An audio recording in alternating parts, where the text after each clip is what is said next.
خبره موږ ډېره د تعلیم باره کې کوو. هغه پښتانه متل کوي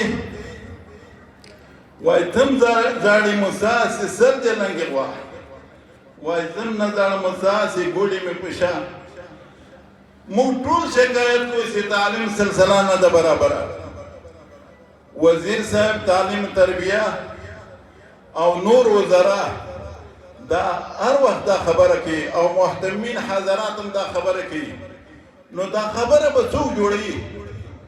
موږ هم زاړو، ملت هم زاړې، وزیر صاحب هم زاړې، محتمم صاحب هم زاړې او نور مشران وزرا هم زاړې. نو دا تعلیم سلسله به څوک سکي؟ خو موږ دی نه خواست کوو چې په جدي ډول سره دوی ناسې وکړي. دا 3 کاله 4 کاله چې په مشري کې چې تعلیم کمزوري ده او 20 کاله خو خبرې مه کوئ، 20 کاله میراث موږ ته راپاتې ده چې دا کمزوریانې. نو دوی نه دا خواست کوو چې په دې کې جدي اقدام وکړي.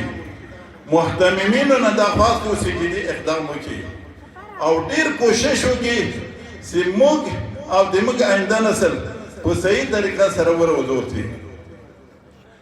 چې وزیر صاحب تعلیم تربیه وایي تاسې دا وکړئ، دا مشکل دی، دا مشکل دی.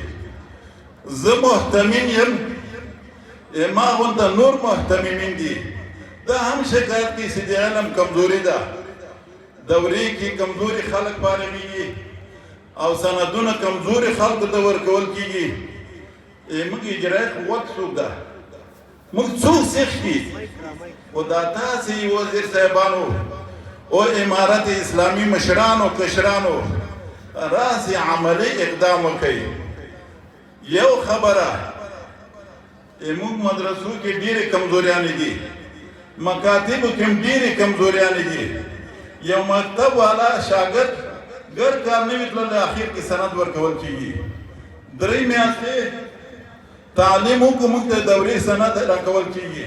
نو چا ته شکایت وکړو، چا ته وځړو؟ احسان الله مولوي صاحب مرحوم شهید رحمه الله د هغه خبره ده له چا نه وزاړو، چا ته وزاړو، په چا وزاړو؟ والله چې مدرسې وزیر هغه صاحب ته ما ویلې لاړ مال خبرې خو دې وکړې خو یو څه ټکان به تا باندې زه کوم چې په دې مدرسو کې کشف درجات نه وي او په دې مدرسو کې صحیح تعلیم نه وي او په دې مکاتبو کې صحیح تعلیم نه وي او په دې پوهنتونونو کې صحیح تعلیم نه وي. موږ تاسو خو د ښځو د تعلیم اواز هر وخت کوو، خو موږ تاسو له هر څه نه مخکې چې دا کوم تعلیمونه روان دي باید په دې باندې سوچ وکړو، تجدید نظر وکړو. والله چې خلکو چندې خرابېږي، ملت هم خرابېږي، هم په مکاتبو کې او هم په مدارسو کې.